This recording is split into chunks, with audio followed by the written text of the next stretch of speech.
আজকে একটা প্রশ্ন নিয়ে আমরা আলোচনা করব, মেরুদণ্ড প্রাণী আর অমেরুদণ্ডী প্রাণী।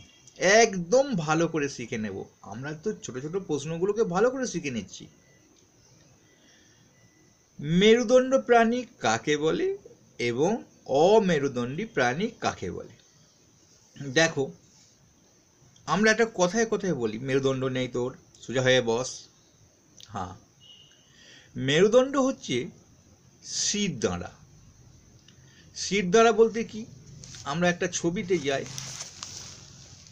এইখানেই দেখো এই পাতাতে রয়েছে, এই যে ছুটছে, এর যে পিছনে এই একদম একটা হাড় থাকে, এটা একটু বেঁকে গেছে মেরুদণ্ডটা, তা এটা মেরুদণ্ড। অর্থাৎ শিরদাঁড়া, সোজা একটা শিরদাঁড়া থাকে, সেখানে অনেক শাখা প্রশাখা ভাগে ভাগ হয়ে যায়, শরীরটাকে ঠিক রাখে। চিংড়ির কি আছে বলো তো?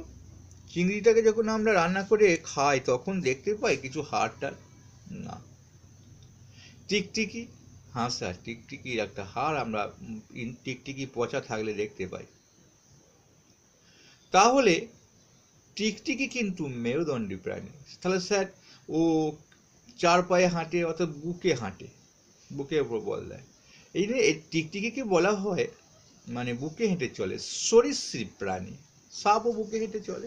তা সাপ তো বুকে হেঁটে চলে, ও তো বেকাচোরা হয়ে যায়, মেরুদণ্ড আছে? হ্যাঁ, ওরও মেরুদণ্ড। হাড় অর্থাৎ যখন পচে যায় না, মানে দেখ, এটা কিন্তু সংজ্ঞা নয়, আমি তোমাদের জাস্ট বোঝাবার জন্যে, সেই সম্পর্কটা সম্পর্কে ভালো ধারণা দেওয়ার জন্য এই কথাগুলো আমি বলছি বাস্তবের সঙ্গে। কিন্তু সংজ্ঞা যখন দেবে ছোট করেই হয়ে যাবে, এটা আমি বলে দেবো। তাহলে আমরা যখন সাপ কোনো জায়গায় পচে গেছে একটা দেখি, হাড় পড়ে আছে, পায়ে ভুঁকে যেতে পারি, বলি তো আসলে ওইটাই মেরুদণ্ড। অর্থাৎ শিরদাঁড়া, শিরদাঁড়াটা থাকে মানে, তাহলে আরশোলার কি দেখতে পাবে? একটা আরশোলা যদি পচে যায় কোথাও, পিঁমড়েটি খেয়ে নাও, আর দেখা যায় না কিছু। তাহলে আরশোলা নিশ্চয়ই হাড় নেই বা শিরদাঁড়া নেই, তাকে আমরা বলছি অমেরুদণ্ডী। কেঁচোকে দেখতে পাবে? কেঁচোর মধ্যে না। কিমি হয়, কিমি, কিমি পেটে কিমি হয়, কিমি দেখতে পাবে, সেরকম আছে ফিতা কিমি, গোল কিমির মধ্যে না, নেই স্যার। তাহলে এইগুলো শিরদাঁড়া নেই।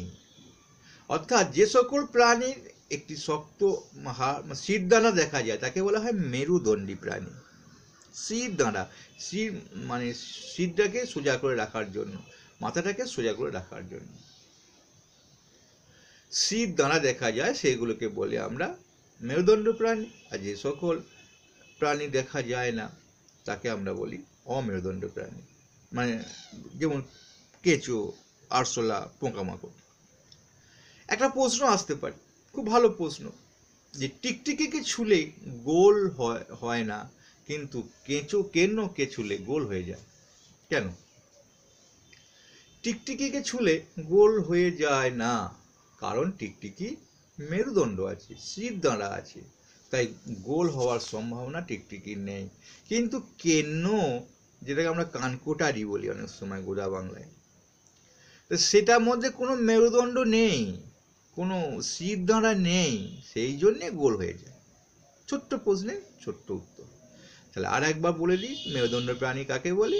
যে সকল প্রাণীতে শিরদাঁড়া আছে সে সকল প্রাণীকে আমরা বলি মেরুদণ্ডী প্রাণী।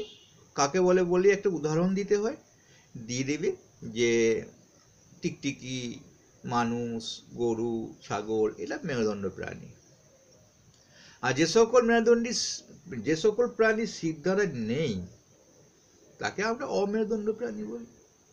যেমন কেনো, কেঁচো, আরশোলা, পোকামাকড়।